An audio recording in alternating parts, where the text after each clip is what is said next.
Hey everybody, welcome to the next episode of Classic Mini DIY. On today's episode, we're going to do more stuff on this 998, so stay tuned.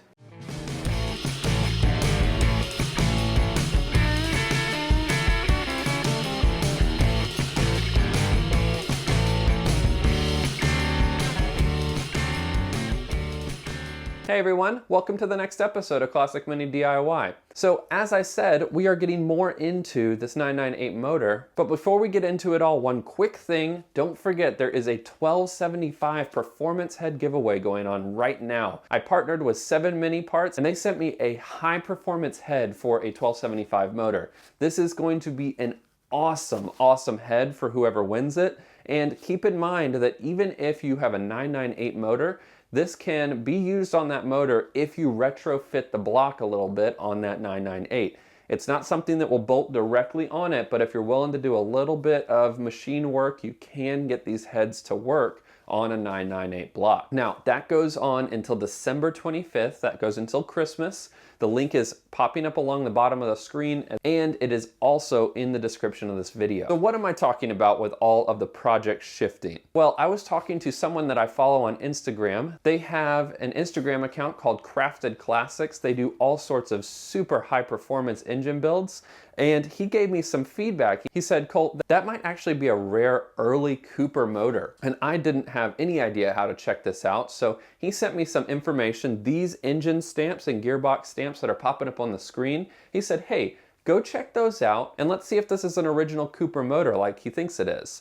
And so walked out here, had a look, and lo and behold, this is an early Cooper motor. This has all sorts of really cool stuff, which I'll get into in just a second.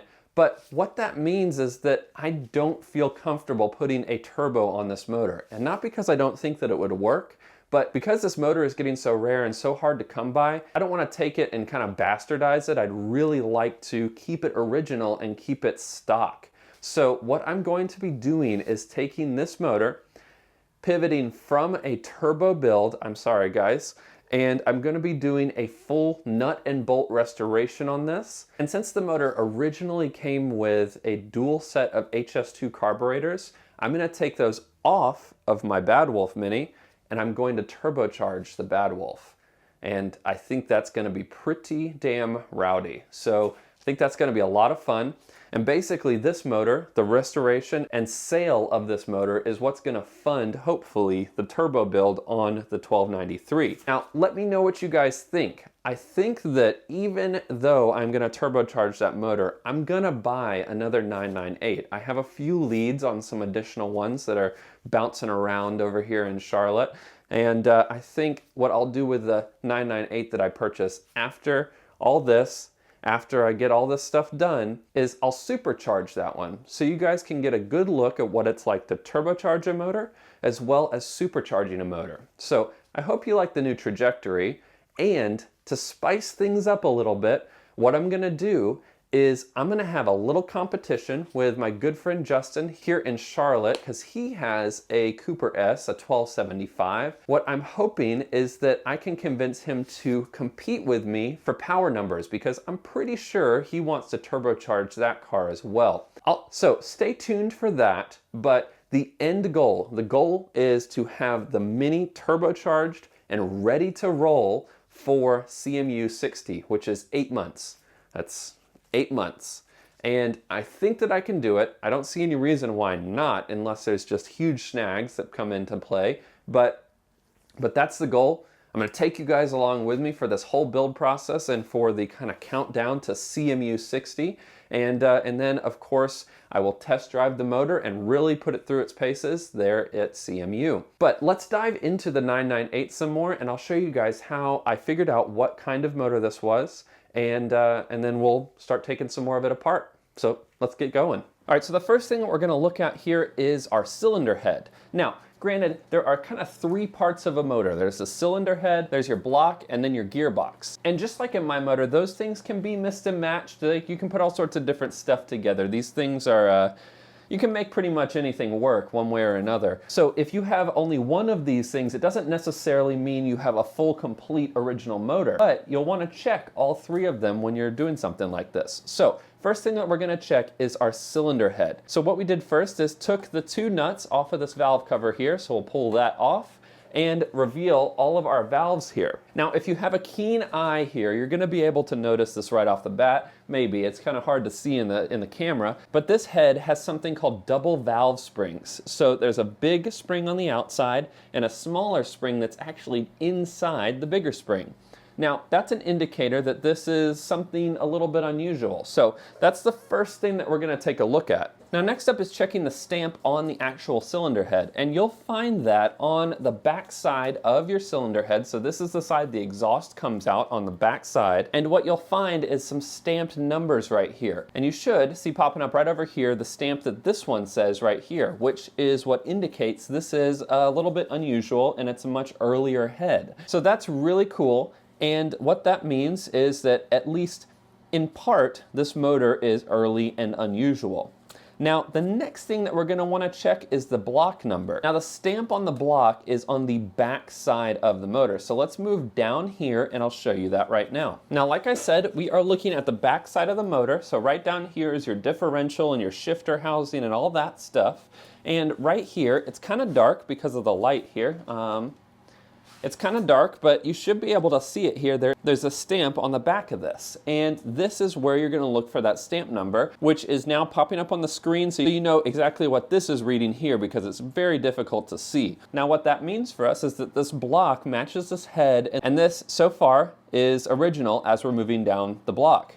The last thing that we're going to check is the gearbox. So let's flip this around and I'll show you guys where the gearbox stamp is. Now, this one is going to be the hardest for me to show you because the aluminum is really tarnished down here, but you're just going to have to take my word for it. The gearbox stamp is right on the front of the gearbox here, and that should be popping up right here as well.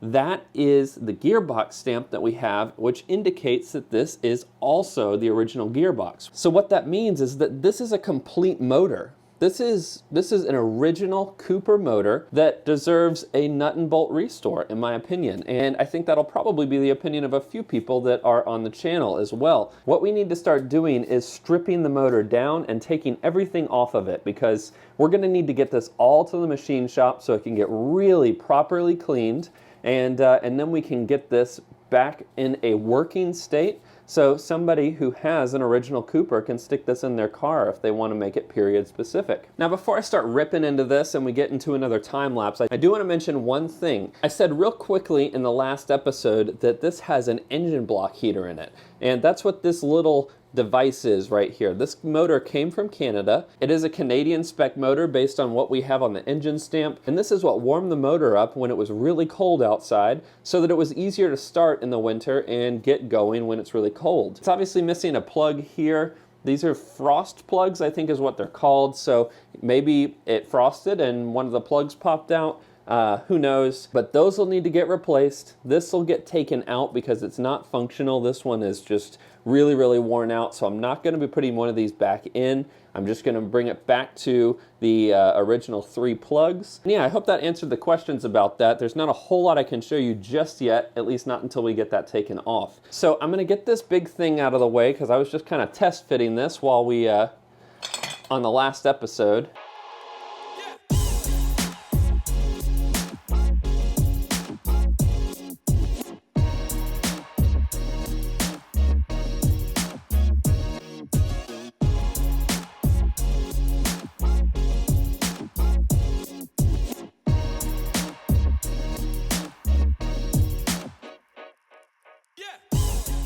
All right, so now we have all those bolts and nuts off. We're gonna go ahead and remove this head here.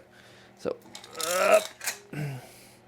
and there we have it. That is the bottom side. It looks like one of the valves is stuck open. There's something kind of stuck in it.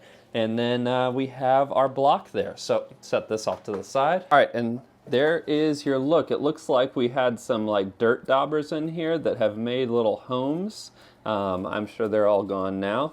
But we have our pistons here. and they look like they have a little step on them. I'm not quite sure what that means. Maybe if somebody on the channel there has an idea. I feel like this makes it like a 997 or something, but I'm not totally certain on that, so maybe somebody can fill me in. But overall, they don't look terribly bad. I kind of want to just turn the motor over just to see if it'll move. But I also don't want to damage the inside here. So I think for right now I'm gonna skip that step. So now let's go ahead and move over to the gearbox. Okay, so now we're looking at our gearbox, and I think I mentioned this in the last one, but I'm gonna mention it again. This is a pre-Verto gearbox. You can tell because this arm is really long here, and this clutch arm is actually in really good shape. I'm quite surprised. So I am going to go ahead and take that out, and then I'm going to disconnect all the bolts that go across the front of this thing here, and then we can see what the clutch looks like.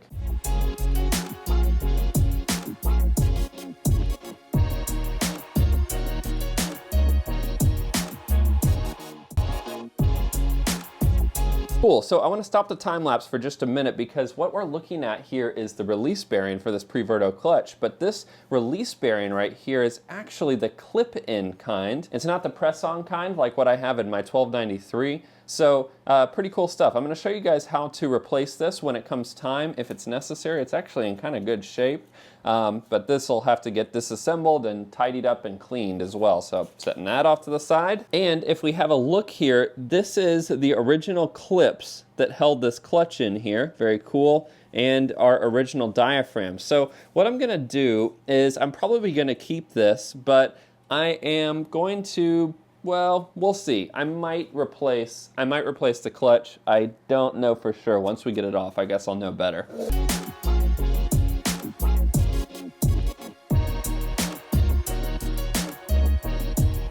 Okay, so now comes probably what's going to be the hardest part of this job, and that is going to be getting this flywheel off. And to do that, we're going to have to knock down these lock tabs that are on this big flywheel bolt right here. And then I'm going to take our flywheel bolt out real quick, pretty easy with the zip gun, and then we're going to get our flywheel puller and put that on there. Now, as I said before, this zip gun is awesome, but keep in mind that this is not an impact driver, so is not recommended. If you have one of these, you really should get an impact driver. I'm just not using my own advice.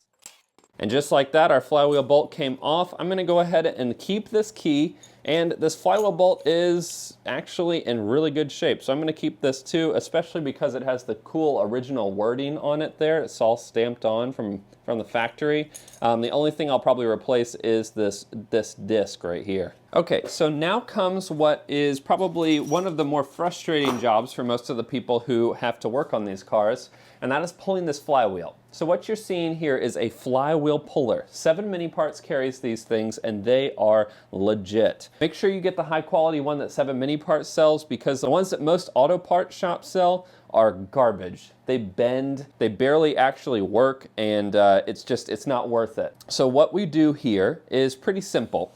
First, you take this bolt, the big bolt that's in the kit, that goes in the center of your flywheel puller, and this needs to go on pretty far. Go ahead and crank that sucker down. And then what's gonna happen here is you have a little spacer, and that spacer goes in right there, and the bolt meets with the spacer, and as you crank this down, it's gonna be pulling your flywheel off. Now, the way that it actually does the pulling is by using 3 bolts, and these bolts slide right in here and screw right in, and these holes are made specifically to pull the flywheel off. So I'm gonna go ahead and set this up real quick so you get a good idea of what I'm talking about.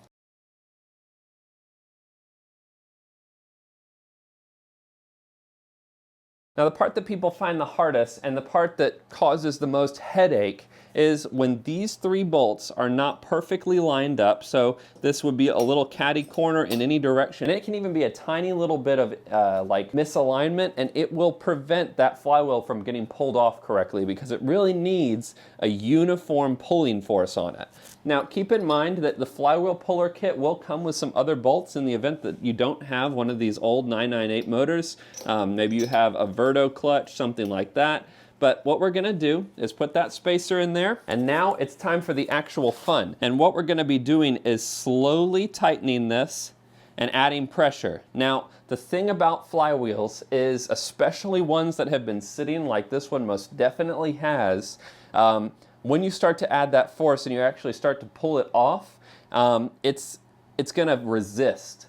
And then all of a sudden it's just gonna pop and it's gonna come loose, but it's gonna be jarring. So just want to prepare you that it might have like a loud bang while you're doing this. I'm sure that there are some people that will call me a baby, but personally, I like to protect my ears and I like to be able to hear things in the future and also not get the shit scared out of me. So I'm gonna put ear protection on. And now that that is stuck in place, we're gonna go ahead and keep tightening this down.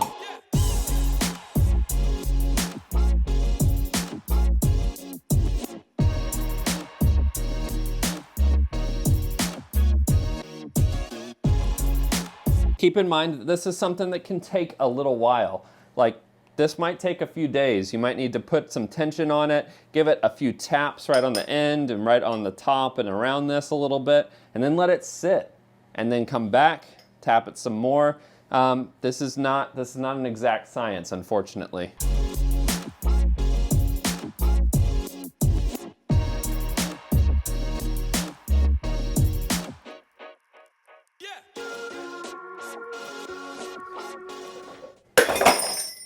That was probably the most explosive that's ever been for me. The whole flywheel just kind of like popped off, but I'm glad that it did not take multiple days.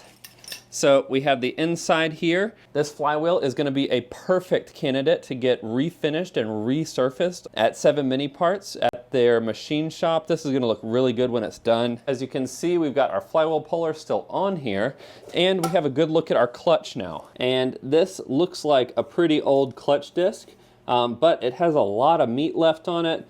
I'm gonna go ahead and replace it though, just so that there is a nice fresh clutch in this motor for whoever buys it. And then we have our Preverto pressure plate. Again, this is also gonna get reconditioned at 7 Mini Parts. Now, aside from that, the housing in here is actually looking pretty good.